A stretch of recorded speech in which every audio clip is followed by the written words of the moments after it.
K-pop Demon Hunters just broke another record. A look at every milestone the Netflix hit has set so far. When K-pop Demon Hunters premiered on Netflix in June 2025, it looked at first like a daring experiment. An animated musical about a fictional K-pop girl group fighting demons while living under the glare of global fame. Instead of remaining a curiosity, it became a cultural wave. The movie fused mythology with the rhythm and drama of K-pop music and reached audiences far beyond the core fanbase.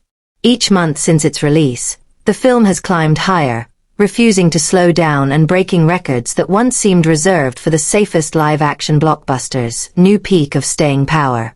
The newest milestone proves just how rare this phenomenon is.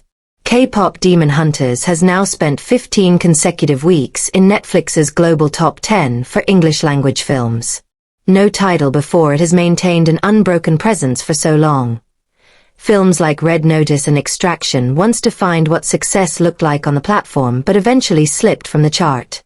K-pop Demon Hunters has done what they could not, showing that its audience was not just a one-weekend crowd but a growing tide that keeps coming back. Streaming releases usually spike and disappear. Here the opposite happened. Fan art, lyric breakdowns, choreography recreations, and entire social media trends have kept attention alive. Each wave of engagement pulled in new viewers and kept K-pop Demon Hunters visible to algorithms that quickly forget most titles. What should have faded after a month became a fixture. Viewership records rewritten. Even before conquering the top 10 for so long, K-pop Demon Hunters was bending Netflix's numbers to its will. Within its first 91 days it drew 325.1 million views, surpassing every previous Netflix film in that crucial launch window. By the end of that run it had climbed to the top of the service's all-time movie ranking, ahead of long-standing juggernauts built on famous IP and star power. This success changed more than just internal charts. For years, the platform's most watched titles were almost always English-language live-action or tied to familiar franchises. Here was something completely original, animated and rooted in K-pop culture, and it reached a global audience usually courted by Hollywood. That shift redefines what Netflix can back and what viewers will embrace. Acclaim that matched the audience surge. Critical response matched the enthusiasm of viewers. K-pop Demon Hunters earned some of the highest combined scores ever for a Netflix original, praised for its sharp look at pop culture, its emotional backbone, and its stunning animation. Reviewers highlighted how it balanced the glitter of idol life with a darker fantasy undercurrent, making it more than just a visual feast. That praise carried real impact.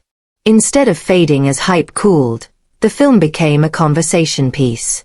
Analysts and critics began to cite it as the moment Netflix finally achieved what it had long sought: an animated original capable of global event status without leaning on nostalgia, soundtrack that became a pop powerhouse. The music of K-pop Demon Hunters turned from accompaniment into its own phenomenon. The soundtrack entered the Billboard 200 and kept climbing until it became one of the defining albums of the year. 1.4 songs from the movie were simultaneously in the Hot 100's top 10, a feat no other soundtrack had achieved.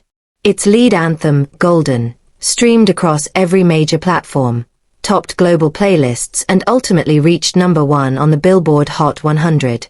That achievement was historic. No K-pop girl group, real or fictional, had held the top spot before. For a band that exists only within an animated narrative to do what live performers struggle to reach shows how effectively K-pop Demon Hunters built a believable pop universe.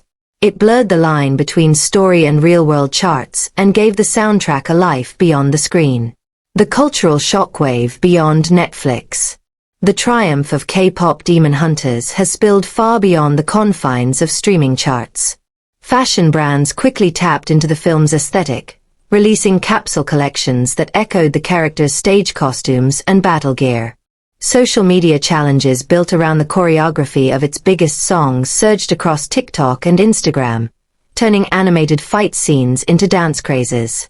Conventions and fan gatherings adopted the movie's imagery, with cosplayers embodying its heroines at events from Seoul to Sao Paulo.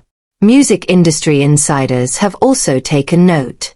Producers point to the soundtrack's rise as proof that animated projects can fuel chart-topping singles if built with real pop sensibility rather than novelty appeal.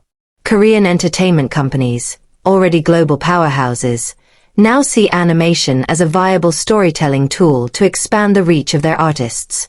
Western studios, too, are paying attention, wondering if the next crossover mega hit might be an animated film that can move seamlessly between screens and playlists. This cultural ripple effect matters because it transforms K-pop Demon Hunters from a streaming success into a generational touchstone. It shows how a single project can ignite fashion, music, fandom, and online creativity all at once. The conversation around the film no longer belongs only to Netflix or to animation enthusiasts. It belongs to global pop culture at large.